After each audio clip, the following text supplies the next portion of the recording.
तो दोस्तों आज मैं आप लोगों को क्लास 10th का जो पहला चैप्टर है साइंस का केमिस्ट्री का चैप्टर जो कि है केमिकल रिएक्शन एंड इक्वेशन, उसमें से कुछ इंपॉर्टेंट इक्वेशंस जो कि मैंने देखी कि ये काफी इंपॉर्टेंट है। इसके अतिरिक्त और इक्वेशंस भी होंगी जो कि हम लाते रहेंगे, लेकिन अभी जो मैंने देखी है वो कुछ ये इंपॉर्टेंट इक्वेशंस हैं जो कि हमें अपने दिमाग में बैठा लेनी है, क्योंकि ये कभी भी पूछी जा सकती है और कैसे भी फॉर्म में आ सकती है। ऊपर से इनमें से कुछ कुछ जो रिएक्शंस हैं वो एक्टिविटी के फॉर्म में भी है, तो इसलिए ये काफी इंपॉर्टेंट हो जाती है। जैसे कि इसमें से पहली होती है कि जब हम मैग्नीशियम को ऑक्सीजन के साथ रिएक्ट कराते हैं, इसमें आपकी एक्टिविटी जो पहली एक्टिविटी है उसमें यही दे रखा है कि मैग्नीशियम रिबन को ऑक्सीजन में रिएक्ट कराया तो डैजलिंग व्हाइट फ्लेम्स निकलती है। तो वो और कुछ नहीं, वो आपका MgO बन जाता है, मैग्नीशियम ऑक्साइड, और प्लस उसके साथ हीट भी निकलती है। तो ये जो आपका MgO जो आपका मैग्नीशियम ऑक्साइड होता है ये आपका व्हाइट कलर का होता है। और अगर आप इस इक्वेशन को बैलेंस करना चाहें तो आप मैग्नीशियम को देखेंगे तो वो बैलेंस है, ऑक्सीजन यहाँ 2 है यहाँ 1 है, तो यहाँ पे 2 से मल्टीप्लाई करा तो मैग्नीशियम 2 हो गया, इधर 2 कर दिया, तो ये आपकी पहली वाली इक्वेशन बन गई। तो दोस्तों अगर हम इसके बाद फिर एक अगली इक्वेशन देखें जो कि कहीं ना कहीं इसके जैसी है, वो है जब आपका MgO की जगह यहाँ पे एक कैल्शियम ऑक्साइड आ जाता है CaO, जिसे कि हम लोग क्विक लाइम बोलते हैं। जब आप इसका रिएक्शन वाटर के साथ कराते हैं H2O, तो आपको ये देता है CaOH का whole twice, CaOH whole twice, जिसे कि हम लोग स्लेक्ड लाइम बोलते हैं। और इसके साथ ही साथ हीट भी निकलती है इसमें। अब इस इक्वेशन को अगर हम देखें तो ये आपकी पहले से ही बैलेंस्ड इक्वेशन है।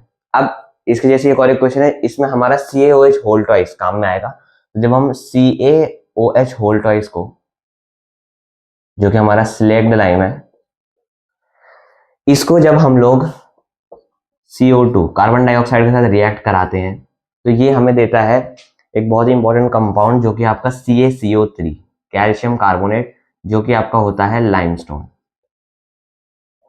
इसमें आपको CaCO3 मिल जाएगा जो कि आपका लाइमस्टोन होता है। इसके साथ ही इसमें आपको वाटर भी मिलता है, जैसा कि आप देख सकते हैं कि यहाँ पर आपका हाइड्रोजन का आइटम था तो उधर भी हाइड्रोजन से कुछ ना कुछ बनेगा, तो इसमें वाटर बन जाता है। अब ये 3 इक्वेशन हो गई। इसके बाद अगर हम अगली इक्वेशन देखें तो वो CaCO3 के टूटने की इक्वेशन होती है कि जब आप CaCO3 को तोड़ना चाहें, CaCO3 को अगर आप तोड़ना चाहें, ये आपका अगेन लाइमस्टोन होता है, इसको अगर आप तोड़ना चाहें तो आप उसको हीट की मदद से तोड़ेंगे। हीट का साइन हम डेल्टा लगाते हैं, तो मतलब ये एक एंडोथर्मिक रिएक्शन हो गई क्योंकि इसमें हमें हीट देनी पड़ रही है। तो जब CaCO3 को हीट करेंगे तो ये आपको देता है आपका CaO, बोले तो कैल्शियम ऑक्साइड यानी कि क्विक लाइम, और प्लस इसमें आपको एक और चीज मिलती है जो कि आपका CO2। तो इसमें जो आपका अगला आता है वो आता है आपका FeSO4, जो कि आपका फेरस सल्फेट। FeSO4 को जब आप रिएक्ट करेंगे हीट के साथ, अगेन ये भी एक एंडोथर्मिक रिएक्शन है क्योंकि इसमें हीट देनी पड़ रही है। जब आप FeSO4 को हीट करेंगे तो आपको मिलता है Fe2O3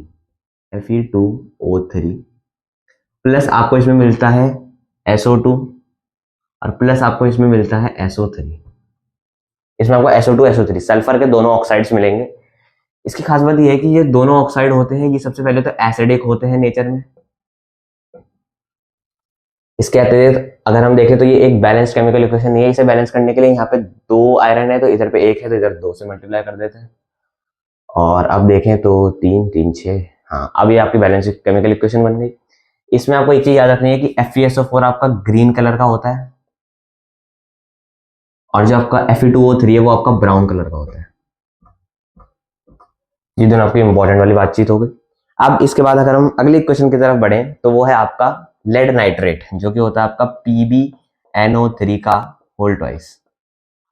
इसको जब हम लोग हीट करते हैं तो आपको मिलता है एक तो PbO, प्लस इसमें आपको मिलेगा NO2, और प्लस इसमें आपको मिलेगा O2। ये 3 चीजें अगर इसमें आपको मिल जाएंगी। इसे अगर हम बैलेंस करना चाहें तो इसमें आपको बैलेंस करने के लिए अब देखो, अगर आप ऐसे शुरू करोगे तो यहाँ पे 2 नाइट्रोजन है, उधर पे 2 से मल्टीप्लाई करोगे, फिर ऐसा आपको बैलेंस करना पड़ेगा। इसमें आपको एक चीज अगर आप चाहें तो याद रख सकते हैं कि आपको NO2 के आगे बस यहाँ पे 4 लगा देना है, और 4 के बाद आपकी पूरी इक्वेशन ऑटोमेटिकली सॉल्व करते जानी है। जैसे इसमें 4 नाइट्रोजन हो गए, यहाँ पे 2 नाइट्रोजन है तो 2 से मल्टीप्लाई कर दिया, उसकी वजह से आपके लेड भी 2 हो गए, तो इधर भी 2 से मल्टीप्लाई कर दिया। और अब अगर आप देखें तो ये आपकी बैलेंस्ड, हाँ बैलेंस केमिकल इक्वेशन हो गई है। इसमें आपका PbNO3 होल टॉइस का कलर व्हाइट होता है,